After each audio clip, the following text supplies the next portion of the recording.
Bom dia. Olha, depois daquele bom dia inicial, como o negócio já... Mas, de fato, o sábado tem algo assim de especial.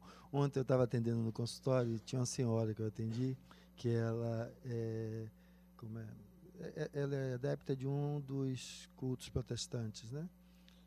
Como nós temos o culto espírita aqui também.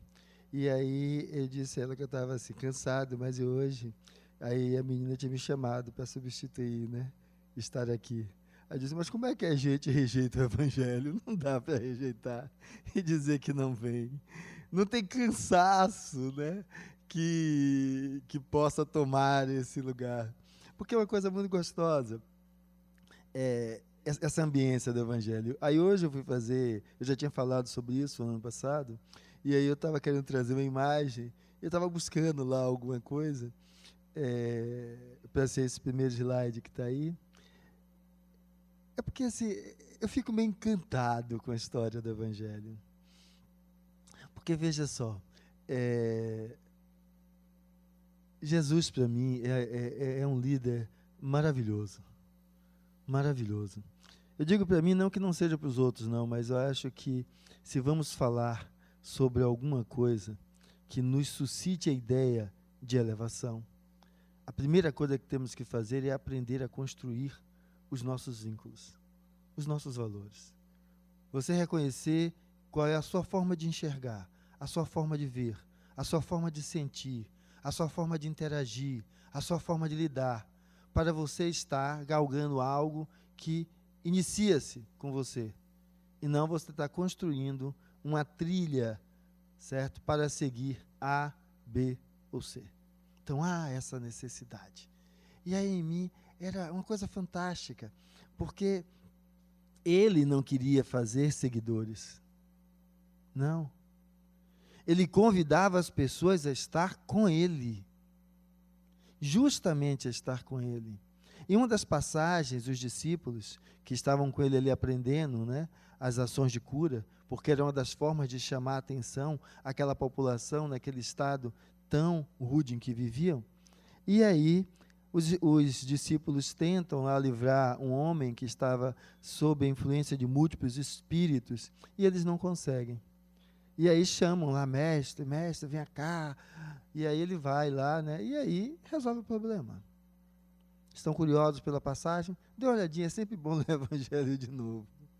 E aí ele diz, até quando eu estarei com vocês, homens de pouca fé?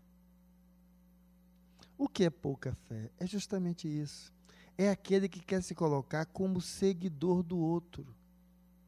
Como se não tivesse valores próprios, identidade própria. As crianças vão começando, né, a crescer, e quando chega na adolescência, o pessoal chama de aborrecência, né? Não, é que esse instante, esse momento, é o momento em que ela está dizendo, sou eu. E por mais que você a ame, por mais que você seja cheio de valores, ela precisa, certo? Deixar perceber-se algo que ela enxergue como ela. E não como você pai ou como você mãe. Por melhores que vocês sejam. Porque urge ali a necessidade de uma identidade. Essa identidade tão presente aborrece os outros mesmo. Aborrece porque nós temos o hábito de achar que temos as fórmulas para tudo. As caixinhas que cabem tudo lá dentro. E às vezes se usa a mensagem do Evangelho como uma mensagem de acorrentamento. E uma coisa fantástica que eu acho é uma das passagens fantásticas para mim do Evangelho. A estranha moral, ou moral estranha, depende de como descrevam, que o Cristo, que a gente olha, que é todo aquele amor, aquela coisa tranquila, aquela coisinha doce, tão fofinha, e ele diz, eu não vim trazer a paz, eu vim trazer a guerra. Lógico, cada um vai interpretar a partir da ótica que tem. A construção, ou a percepção dessa identidade, ela é necessária, condição sine qua non. Senão fica aquela pessoa dependente do outro para tudo. Que chega no meu consultório e a mãe que vai dizer como é que está o xixi, como é que está a barriga, ela não consegue se colocar. É uma pessoa que fica sendo a Maria, vai com as outras. E às vezes, a nossa tentativa ferrenha de domar isso faz com que ela vá para o oposto. Ela deixa de construir a identidade com os elementos paternais, pai e mãe, para construir a identidade com subgrupos. E aí aparecem aqueles subgrupos esquisitos, né? Que aí nos shoppings tem essas tribuzinhas esquisitas. Só que, lógico, isso apavora a gente. Mas veja só, a contribuição primordial que você deu não é naquele instante. Foi na construção daqueles dias de vida até que aquele momento ali está brotando com todo o furor, que é a necessidade de reencarnar, porque nós reencarnamos plenamente nesse momento em que a gente diz, eu sou Fernando, não sou nem Jurandir, nem Iracema, que são meus pais. E também não sou o grupo nem A, nem B, nem C. Só que isso a gente vai conseguir dizer um pouquinho mais lá na frente. Só que a contribuição que nós demos de importância não é nessa hora com o chicote e a chibata, que é isso que às vezes fazem do Evangelho. É aquilo que nós fomos ensinando pelo exemplo no dia a dia, a cada momento. Aí a gente bota a mão na cabeça e diz, meu Deus, mas eu já fiz tanta besteira, e agora? Agora, seja humilde. Dobre o joelho ao chão e reconheça. Mas não reconheça em palavras, não, reconheça em atitudes. Reconheça em atitudes. Por que eu estou dizendo isso? Porque nesse fluxo da busca de uma identidade, muitos, então, fora da identificação com os elementos paternais, vão fazer o quê? Buscar uma identidade externa. E aí muitos que têm uma certa semelhança vão estar se agrupando. E nesse momento, se nessa estrada você ajudou aquela pessoa a construir valores, certo? Reavivar valores que ela tinha de outras reencarnações, ela vai começar a perceber que, olha, eu me sinto bem aqui, mas aquilo eu não faço. Aquilo outro eu não faço. Isso eu concordo até aqui, mas até ali, não. Então, ela participa do grupo, mas não é massa de manobra do grupo. E não podemos ensinar ninguém a não ser massa de manobra do outro, se não somos capazes de ensinar esse alguém a não ser massa de manobra de nós mesmos. Por mais que a gente ame, por mais que a gente queira. Mas, Fernando, o que é que isso tem a ver com amar os vossos inimigos? Depende do que a gente começar a compreender como inimigo. Aquilo que contrapõe os nossos desejos e as nossas ideias, e aí a gente vai chamar adolescente de aborrecente. E que, na realidade, amar os inimigos é aprender a fazer isso, esse convívio com o outro que busca a sua identidade, no seu jeito, na sua forma de ser, sem querer chicoteá-lo, amarrá-lo, acorrentá-lo, mas aprender a criar uma relação de maneira positiva. Assim que nós fazemos. E não é possível criar uma relação de forma positiva se nós não aprendermos uma concepção primordial, o perdão. Mas, Fernando, por que o perdão? Simples. Porque nós só aprendemos através do erro. Se eu tivesse de erguer uma estátua, eu ia erguer ao erro. É o erro que nos faz aprender, quando nós o reconhecemos. Porque é ser capaz de reconhecer o erro e dobrar o joelho ao chão, entendendo que não é hegemônico em nada, ou seja, não é dono da razão, do saber pleno em nada, é que faz com que a gente vá alcançando essa posição maravilhosa que é a nossa posição do humano. Nós não somos deuses se imaginar Deus como hegemonia. Nós somos deuses se imaginarmos Deus como múltiplas possibilidades de ser e existir, porque Ele já foi um e se tornou essa multiplicidade que é a vida que nós conhecemos e que figura-se em nós como um dos pontos de exímia significância, porque nós dos elementos de sua criação que nós conhecemos, somos ainda os únicos com um senso de valor, um crivo de valor sobre as coisas. Então nós conseguimos valorar, quantificar, qualificar, sentir, e aí é como se fôssemos esse elemento do divino vivo. Então é isso que é necessário. Amar os inimigos é aprender que nós crescemos na diversidade. A diversidade que temos que aprender a cultivar em nossa casa. Porque aí a gente aprende a perdoar. Você sabe que uma das maiores questões que nós atendemos nas mediúnicas são relações amorosas. Porque nós aprendemos que amar é ter, e não que amar é libertar. Então, como aprendemos que amar é ter, entendemos que quanto o outro não corresponde às nossas expectativas, mas nós o queremos muito, acorrenta ele junto da gente, porque aí a gente não vai se sentir nem vazio, nem sozinho. Mas continua vazio e sozinho. Porque só temos a companhia do outro quando ele ao nosso lado está, porque deseja estar, e não porque é imposto. Companhia é isso, escolha de palmilhar o caminho juntos. E este caminho para ser palmilhado junto não é feito com iguais. Não é feito com iguais. Nós temos o hábito de buscar o igual. Quando não é igual, é uma outra teoria chamada de cara metade. É a metade que comigo se forma um. Isso não existe. Quem caminha com você é o diferente. E vamos entender agora o diferente como semelhante. É o outro que tem 2 braços, 2 olhos, um nariz, às vezes um dedo cotó como eu, mas, certo? Tem sua própria singularidade, seu próprio jeito de ser. E é por isso que é legal. Porque você caminha e aí cada hora um está tocando numa coisa. Já imaginou como seria chato? Você viaja daqui para algum lugar com alguém. E aí você diz assim, Dilma é bonito, outro diz também. Aí você diz, mas Aécio também é legal, e o outro diz também.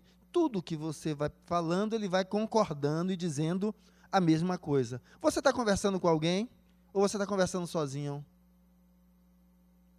É quando a gente quer que os filhos sejam aquilo que a gente quer.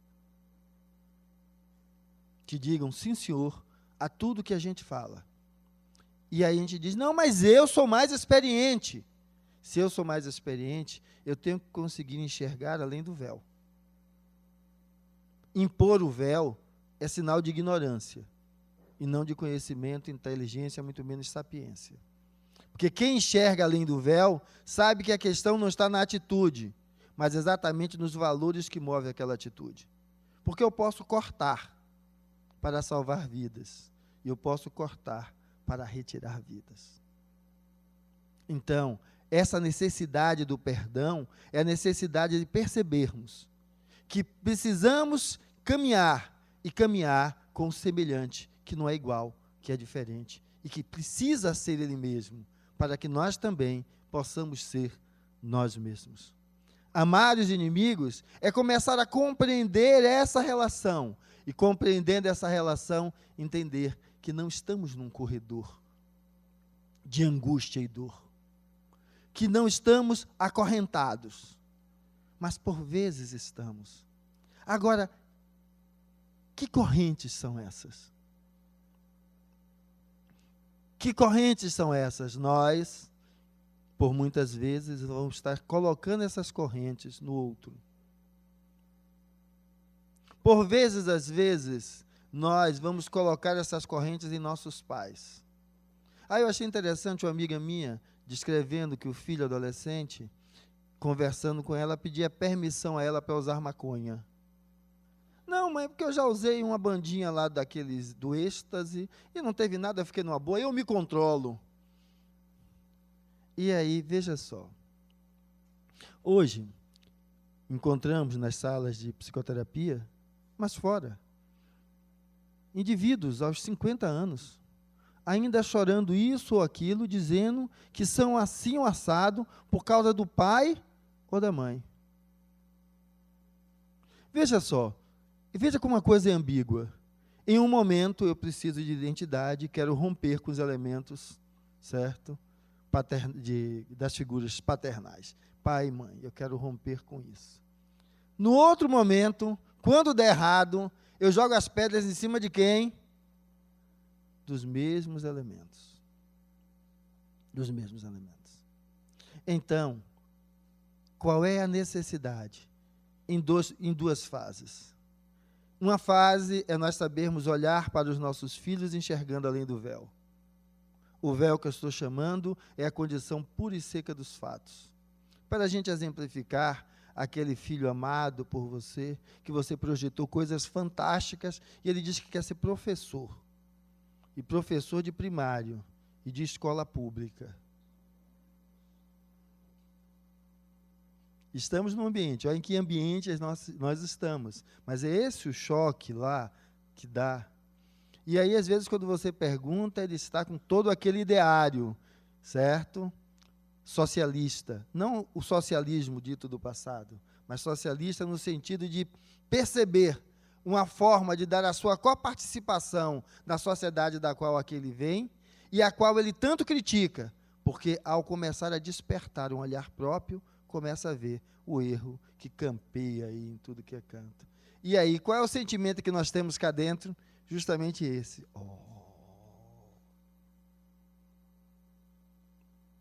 Contudo, que nos diz que justamente Piaget está renascendo ali. Só que você está castrando ele. Porque você pensa pequeno. Você não consegue ver além do véu. Mas, Fernando, que diacho de véu é esse? Meu filho, escolha você o que escolher de profissão. Se você buscá-la fazer com amor, com dedicação, buscando ser o melhor naquilo que você faz, o melhor não em comparação com o outro, mas em comparação consigo mesmo, a cada etapa que você ultrapassa, o seu lugar ao céu já está garantido, porque você já está nele. Mas nós ainda vivemos a comprar rótulos, e por comprar rótulos, fazemos inimigos. Lógico, todos que se interpõem na aquisição dos rótulos que queremos, são nossos inimigos. E às vezes os filhos terminam sendo nossos inimigos, e os pais terminam sendo nossos inimigos. Onde a pergunta aos 50 anos é, mas velho, peraí, você já tem idade de ser pai e ser mãe de si mesmos. Não, mas eu passei por isso, por aquilo outro, até as situações graves de violência física ou mais extremas. O que fizeram de você é fato. É fato. Já está aí. Agora, o que vai mostrar o seu valor é o que você faz a partir do que fizeram de você. Porque você não é esse Deus hegemônico, é esse Deus nessa capacidade, dessa multiplicidade. Faça. A partir do que você é, transforme. Faça a diferença. E aí sim, vai assumindo essa identidade. Você vai estar rompendo os elementos paternais daquele acolhimento que só vê o certo na margem do seu olhar, para romper o véu e entender aquilo que há um certo, quando você se dedica ao que faz, com amor, dedicação, responsabilidade, e com o olhar do bem ao outro. Aí você consegue romper. Porque aí vamos entender que é do lodo do rio, do lago, que vai brotar a flor de lótus. Vamos notar que lixo só é lixo para quem olha lixo como lixo. Tem uma obra fantástica, Arte e Lixo. O cara fez uma exposição, veio para aqui, entrou no lixão, fez obras de artes magníficas com lixo e vendeu-as fora daqui para esse dinheiro reverter à própria comunidade. Ou seja, lixo só é lixo na pobreza de quem se coloca como lixo, que não consegue enxergar a capacidade de transformar aquilo que tem nas mãos. E transformar o quê? Você. Porque essas correntes, quem cria é você. Corrente que lhe mantém na angústia do status em que você está vivendo. Correntes que só sabem enxergar as marcas, as cicatrizes que o tempo deixou em você. Mas entenda, esse corpo vai embora. Na próxima encarnação é outro. Se era gordinha, atarracadinha, ficou cotó, como eu, no outro a gente resolve o problema.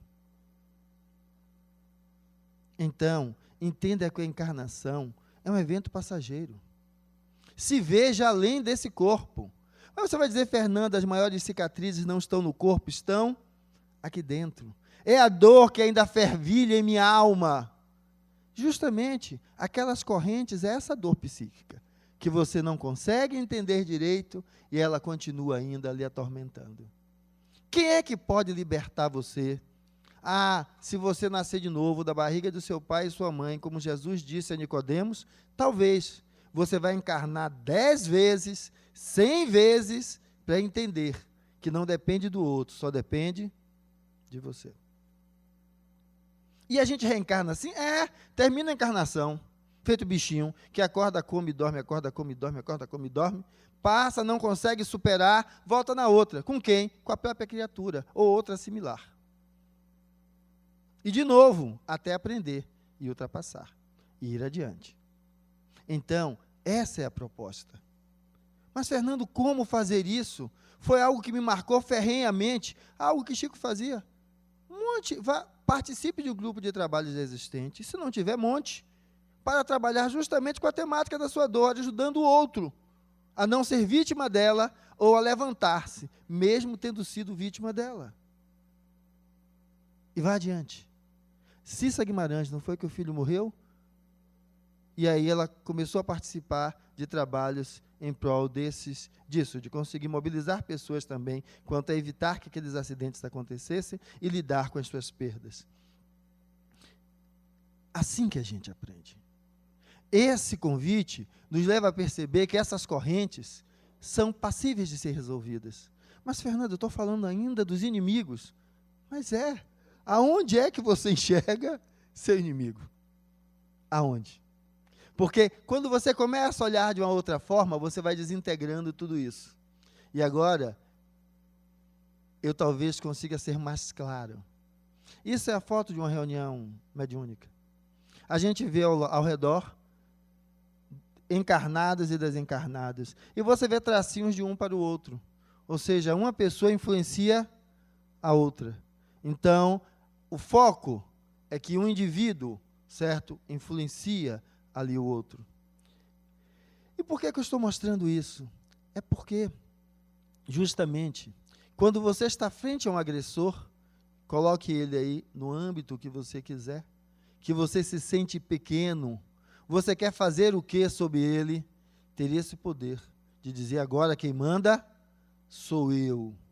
E aí, em vez do manipulado, você quer se tornar o manipulador.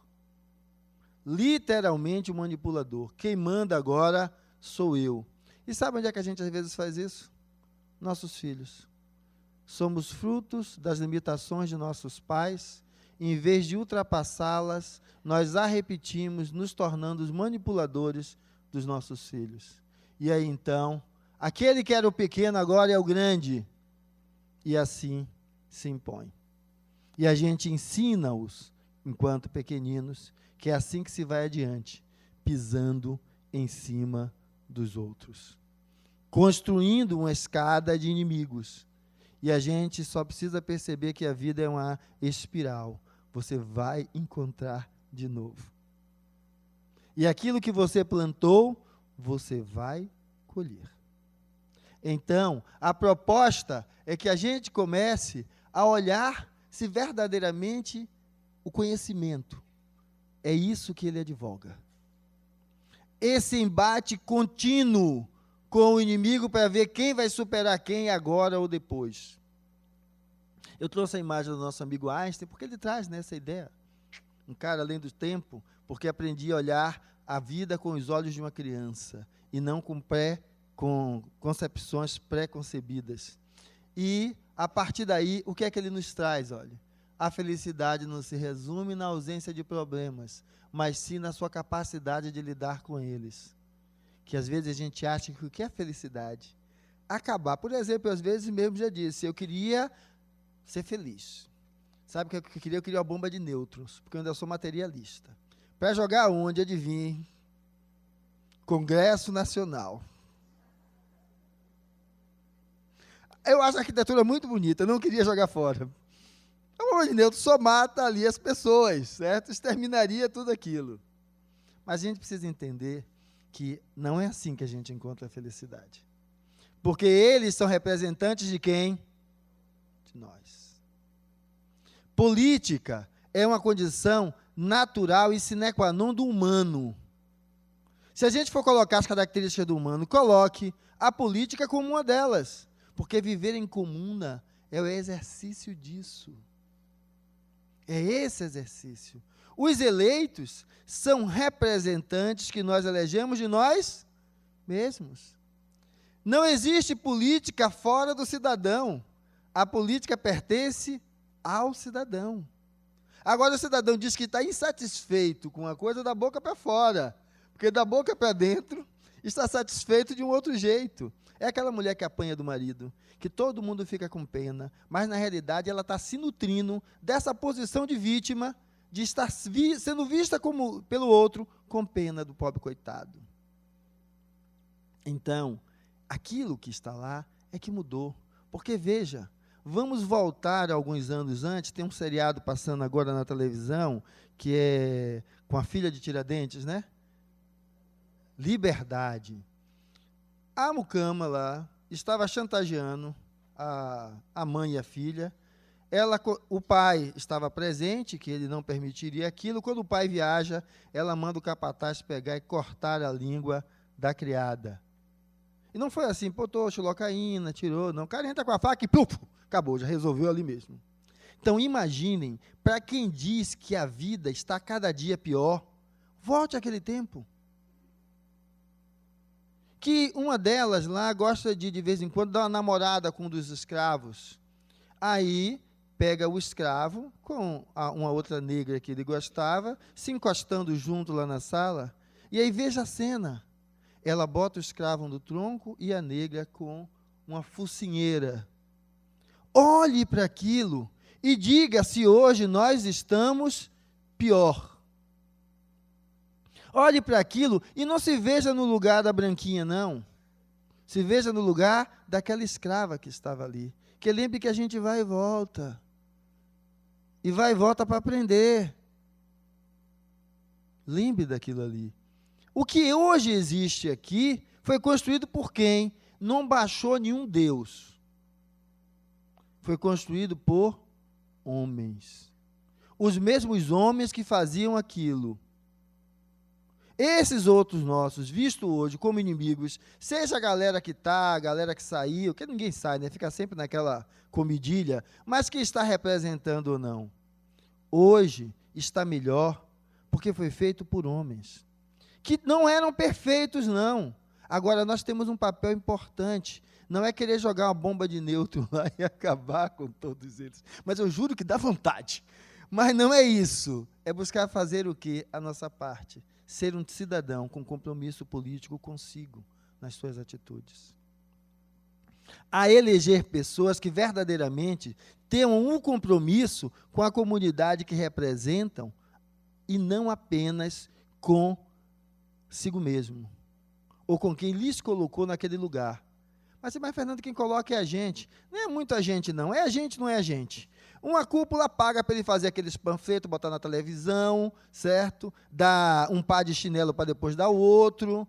E aí a gente vota justamente porque ele aparece bonitinho na televisão, ele é muito galante, ele fala bonito. Mas, Fernando, não é isso. É porque a gente acredita. Tudo bem, pergunta hoje. Quem lembra em quem votou da vez passada? Quais eram as propostas dele? Quando foi que ele começou a descumprir? O que foi que ele fez que estava condizente com o que ele disse que faria? Não, é que nós gostamos do rótulo e nos satisfazemos com ele. De vez em quando a gente briga. E aí a história do inimigo é a mesma, porque não é eliminá-los, não é a ausência, é crescendo a partir deles. Porque foi assim que chegamos até aqui e que chegaremos ainda em uma sociedade melhor. Então essas correntes, elas esperam que nós façamos esse movimento de ruptura dentro de nós. Mas, Fernando, você foi do pobre do adolescente, foi agora lá para o Congresso, que diacho é que você quer? É isso.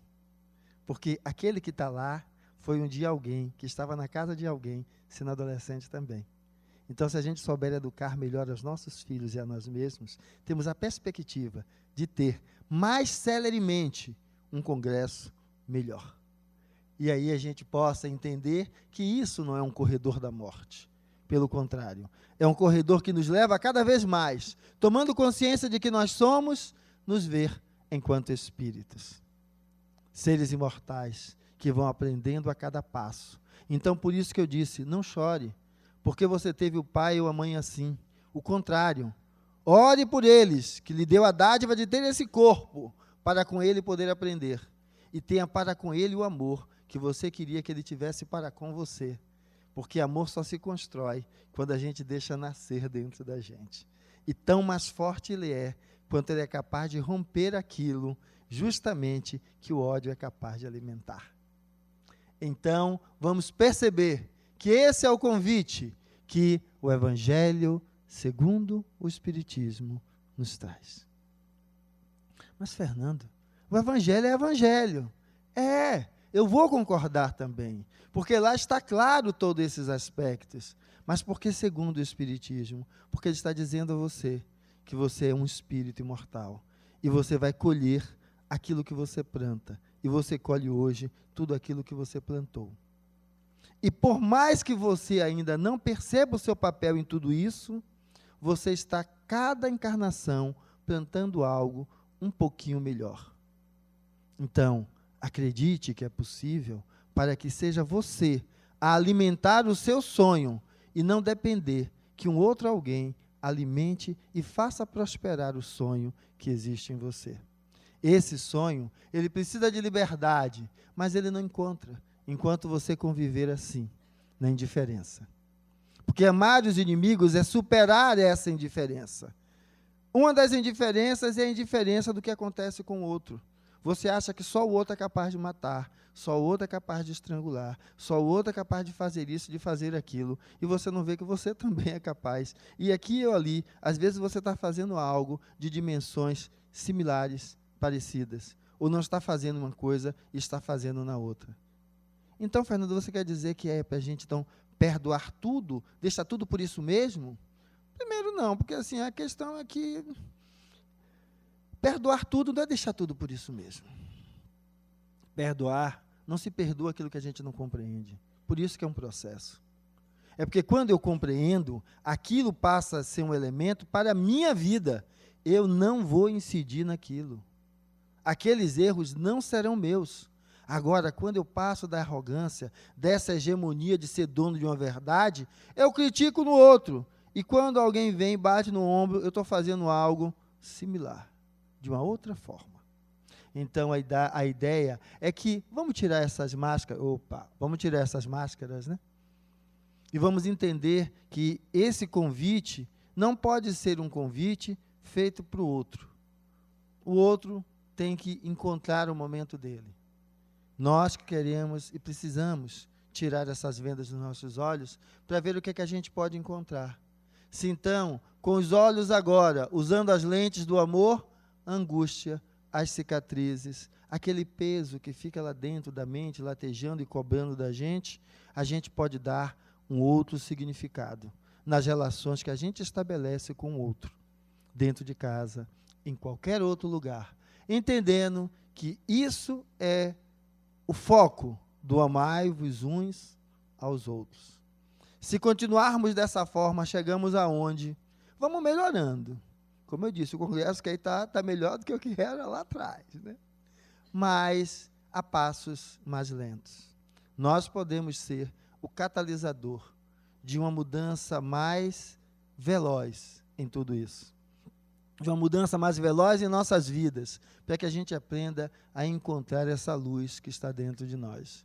Em vez de brigar com Dona Maria, ou brigar com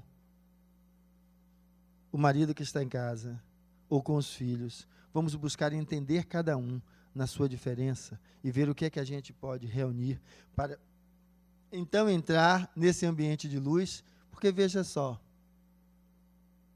nós somos assim. quer queira, quer não, aqueles que se acham o meu lado esquerdo, tenha certeza que você tem o direito. Aqueles que se acham o lado direito, tenha certeza que tem o esquerdo. Porque a vida não é essa dicotomia de bem e mal como um elemento perene, não. Às vezes o que é bem hoje, amanhã será mal.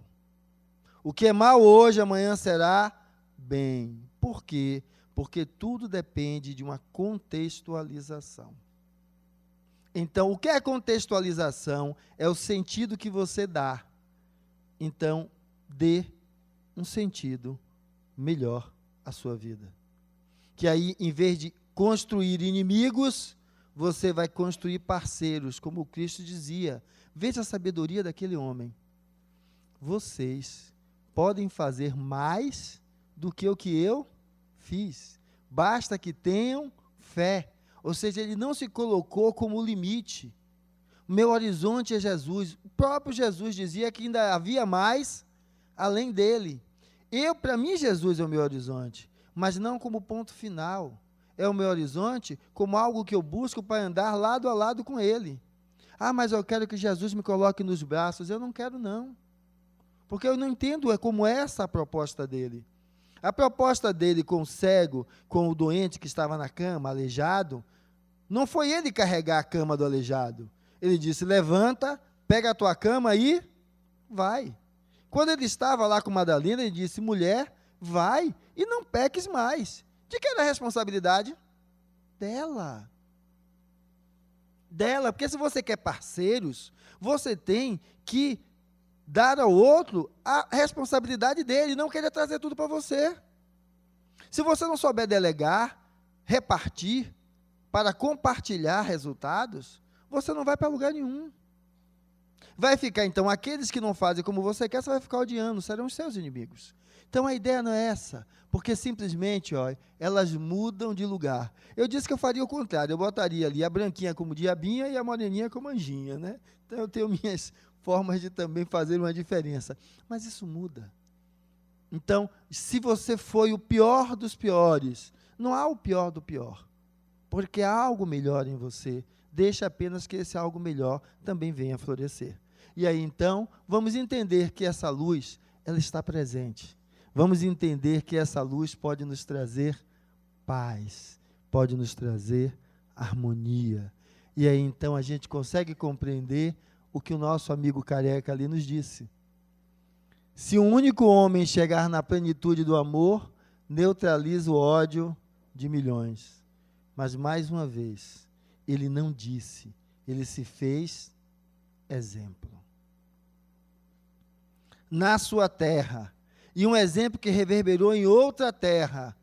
Hoje, o que o negro americano vivencia enquanto liberdade é fruto do movimento da desobediência às leis civis através da não violência propostas por esse careca lá na Índia. Mas você está chamando ele de careca? É, porque a gente tem que deixar de ficar abraçando rótulos. Veja o valor e não a palavra que eu falo. Porque às vezes o que falta é isso, você vê o valor do seu filho, do seu pai, enquanto espírito, enquanto pessoa, e não o rótulo que ele vestiu nessa encarnação, ou está vestindo agora. Veja além, porque você pode ajudar ele também a enxergar além, como Cristo dizia, perdoa-os, Pai, eles não sabem o que fazem. Isso é ter amor no coração, para olhar para o outro a partir deste amor, para olhar para si mesmo a partir deste amor, porque ele vai dizer de novo, quando a alma está feliz, a prosperidade cresce, a saúde melhora, as amizades aumentam, enfim, o mundo fica de bem com você. O mundo exterior reflete o universo interior. Por isso que eu comecei falando das relações externas e depois mostrei aquela mulher metade anjo, metade demônio. Uma com a flor angelical e a outra com aquela fumaça do outro lado. Porque tudo que vamos ver lá fora é um reflexo do que temos aqui dentro. Então, vamos buscar lidar com isso, para que a gente possa entender o que o Cristo disse. Amareis o vosso próximo e odiarei os vossos inimigos. Estava no Velho Testamento. Dizimava-se um povo inteiro. E aí ele volta a dizer o inverso: amai os vossos inimigos. Que galardão há em você amar quem vos ama? Assim também fazem os outros. Galardão está em você amar justamente quem não lhe ama. Quem lhe agride. Mas, Fernando, amar, eu vou abraçar um porco-espinho? Eu não vou abraçar, mas eu não vou atirar nele. Eu vou entender que aqueles espinhos fazem parte da constituição dele, pelo menos nesse momento. Eu vou aprender a lidar com aqueles espinhos com mais cuidado. Mas eu não vou ensacar a minha cabeça e dizer, não, isso não existe. Para mim, ele e nada é a mesma coisa. Porque não é. Porque não é. Então, esse pedido que vai fazer com que nós possamos entender que isto é uma realidade. Você tem em suas mãos o poder de transformar o mundo. Não precisa de uma bomba de nêutrons lá no Congresso. A gente não precisa disso. Não é destruindo que se constrói, é construindo que se transforma o que aí está. Então, esse convite nos leva a perceber que essa conexão, criatura e criador, se faz a cada instante. E aí, então, entendemos o significado desta frase que Gandhi traz e que, para mim, reúne o que eu poderia entender ou enxergar enquanto amai os vossos inimigos. Que ela assim se contextualiza. Felicidade é quando o que pensas, o que dizes e o que fazes estão em harmonia. Então, que nós busquemos essa harmonia, porque fora dessa harmonia, fora dessa paz, vamos querer colocar para fora justamente toda essa angústia, inquietação, revolta, agressividade, sobre quem? O primeiro que espelhar aquilo que a gente tem dentro da gente e não está querendo se debruçar para lidar. Então, é o porteiro que brigou com a gente na hora de entrar, ou porque atrapalhou a abertura e a gente quer escarnecer a criatura. É a empregada porque derrubou aquele copo de cristal que tem há 15 anos na família com você e você quer também destruir ela como um todo. É o outro que desavidadamente lhe fecha, e aí você, com todo o coração bondoso do bom espírita, diz: que Deus lhe dê em dobro tudo que me desejaste. Então, esse é o convite, porque a imagem de Jesus enquanto luz, ela só se faz se nós permitirmos. Afinal, depende de nós.